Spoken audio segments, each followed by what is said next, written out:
Everyone, this is KJ Mo Vlog, sa Filipino actor based here in Saudi Arabia, and welcome back to my channel. Agad-agad gawa na reaction video ang Barda compilation. So I won't take any longer, let's start to see action video. Anong chika dito?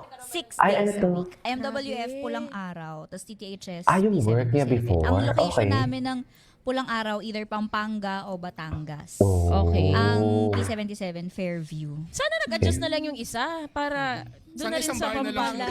Ay, Hindi, honestly, ang ano talaga niyan, either i-give up ko talaga yung P77 kasi very demanding yung requirements ng Pulang Araw kasi ano yun unsum yun marami kami doon. So syempre hindi lang schedule ko ang inaayos nila, marami kami. Sisimulan na rin yung P77. Halos sabay-sabay nga. Sabi ko talaga, gawan nyo talaga ng paraan. Ako nang bahala na ako sa buhay kong hiram talaga. Gagawin ko parehas yan. So choice ko talaga siyang pagsabayin. At tingin mo worth it naman Oo, ang P77? sinabi ko talaga kay Sinabi ko talaga kay Direk Derek. Sabi ko, Direk Derek, hindi ko i-give up talaga ang P77. Kasi tinawagan na ako ni Direk Derek. Sabi, we don't want to replace you kasi iyo talaga to. Pero yung schedule mo kasi is asking for it. Sabi ko, hindi Direk. Ako magsasabi. Sasabihin ko sa Sparkle. Kaya ko yan. kaya. galing. Wala talaga siya tinatanggihan No, I babaho share ko pala. lang. Like, nobody Ay, ano to? notices this. During the pandemic, I developed this anxiety thing, this panic attack thing. Oh. And in one of our interviews recently lang to. And ito, I know how to control kasi may panic attacks already. Kahit na during the interview, nagkakaroon minsan ako ng panic attack na alam niya, alam ni chef kung paano siya gaganon na parang, oh, you're okay, you're in a safe space. Pag hindi ko kasama si chef, tinatry ko i-control. And in one of my interviews in the studio, ini-interview ko si Barbie. And gumanon siya talaga on parang, Ano? are you okay? Ay, Yung talaga? And I really appreciated that. Na parang naramdaman mo, nakita mo, oh my God, I'm seen. Yung parang yun lang naman yung ano ko na parang somebody na makakakita nung, or that I'm not alone. And Okay. dun ko, kaya ever since naging safe space ko si Barbie, every time parang naging personal na yung yung tingin ko sa kanya. Kaya sabi ko sa kanya parang, oh my God, kahit anong gawin mo, saludo ako sa iyo. Supportahan She really kita. is so Nice. smart. Yeah. And she's so smart. Tsaka Yeah. ano siya, every time, share ko lang din, that every time when we see, hindi naman kami ganyan talaga ka-close ha, as in personal level. Pero as in, parang alam niya kung ano yung nangyari sa akin. She would be like, oh, kamusta ka? She'd be like, pero alam mo Marunong siya niya kung saan siya makiramdam. nanggagaling And sa she's tanong so na yun. sincere Yes. all the time. Hi, Barbie. Hi, Barbie. Hi, Barbie. Is that the Ashley? Sa top 3 mo naman, Sir Nelson, Ay, sino ito mga na. magagaling sumagot sa interviews? Magaling so, oh my Barbie Fortesa. Barbie! Oh my gosh. Pare ko. Barbie. Like parang, ano yan you have to be on your toes pag sumagot ka kasi ang bilis ng utak ni Barbie. It's always, pag yung naglalag ka, gumaganon yan. Meron siyang dating na, Okay. parang alam ko na yung sagot ba't di mo patapos yung tanong? So may ganun siya. So parang pag in-interview mo siya, in fact, may mga interviews ako sa kanya na yung kahit na matagal na ako, meron pa akong kaba in a way. wow. Na parang that is why I love Barbie so much as an interviewee. Kasi talagang alam niya kung ano yung sasagot niya na parang you don't need to filter. She knows how to answer everything. Tsaka, napaka mabuting tao. Oh, yes. Barbie. Mabuting tao I couldn't talaga. agree more. Valentine's na. Kamusta naman ang puso ni Barbie Ay, Fortesa? ito na. Okay. Is it under renovation? Ay, Ready under for renovation? occupancy? Or Grabe. may occupied Ano? na? Well, I have to say that I am very confident with myself. My cup is always full, always And ready it to shows. give love. But this Ay. Valentine's Day, I'm so happy to ibuhos lahat ng pagmamahal sa sarili ko. I will spend my Valentine's Day alone again, just like last year. Parang hindi Okay. naman. Oh, Blooming. blooming na blooming. Ah, Self-love lang talaga. ba Ay, yan? nako, tulog Self-love. lang po at tubig. Uh-huh. Charot.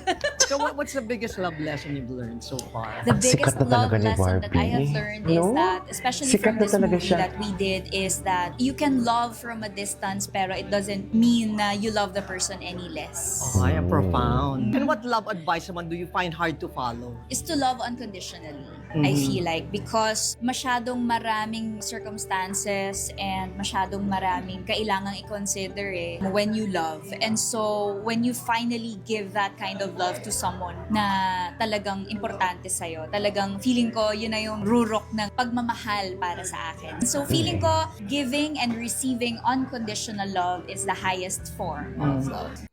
When I interviewed Tita Boots, halagang all praises siya sa'yo. Ako, salamat Oo. po. Salamat. What was it like to work with Tita Boots and Ma'am Charo? Isa to sa mga milestones sa aking career, definitely having been part of this powerhouse film. Ito pala, mahaba Diba? pala Directed yung by Brillante interview Mendoza. ng Tapos Dali. kasama pa ho natin si Miss Charo Santos. At syempre, ang ating birthday girl na si Miss Boots Anson Roa na grabe, always graceful, always full of respect. Di ba, tingnan mo siya kung and magsalita. her beauty ang is bilis. timeless. Very Parang ikaw, spontaneous. di ba? Ay, naku, Parang True. pwede kayong mag-ina. I can only Actually, dream. true. Parang nakikita mo ng sarili mo when you're 81. Oh my gosh, Oo. sana I could be as graceful and iconic as Miss Boots Anson. I'm sure you're on the way there. Yeah. But it's about lesbians, no, yung movie niyo. There is a layer of the, kasi nga we are tackling different forms of love Not just about. Yeah, so yun talagang yung hindi tinitignan ang kasarian pagdating sa pagmamahal, di ba? One love fits all. True. Yes, exactly. Opo. Pero hypothetical, would you be open to lesbian relationship or talagang for the Ay. boys ka lang? Ako with Ayan. all due respect, ako for Ayan. the boys lang ako. Ayan. Oo.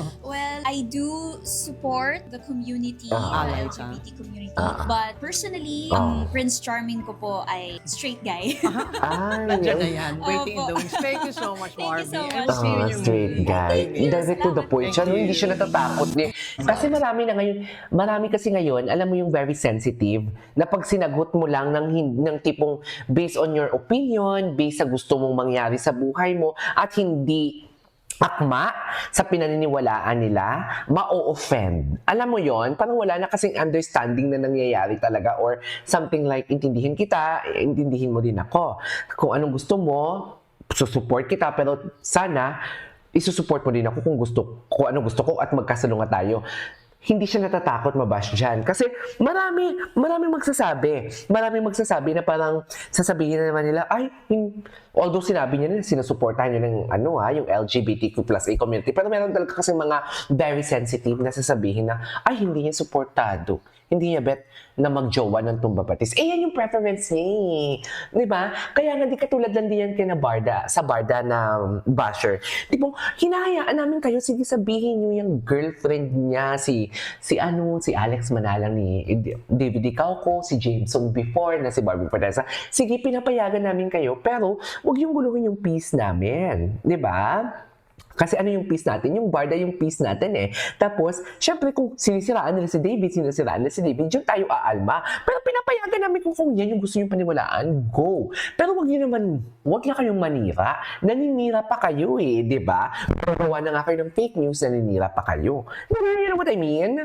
Anyways, And what kind of ano to? guy would make you want to fall again? Siguro Ay. yung someone that would make me feel like a kid again. Ay, Kasi edi si Barbie ngayon na medyo na. trendahan Si na po David tayo na. at marami ng responsibilidad. Wala ko na. Adulting. Si David Yes, na so yan, na Mim. parang I always have to be this strong, independent Nanguna woman. na talaga So ako for yun, today's yung video. Di someone mo that kaya? could make me feel like a kid again, na parang I could really Be childlike. yes, put my Yes. walls down, ganyan, that I could feel safe with him. Nandiyan na yan. Ang maraming nakapila. Ang daming nasa bucket list ko dito. It's my first time to Anyways, ituloy natin ito sa next reaction video natin. This is Katie for Vlogs and see you on my next vlog. Bye!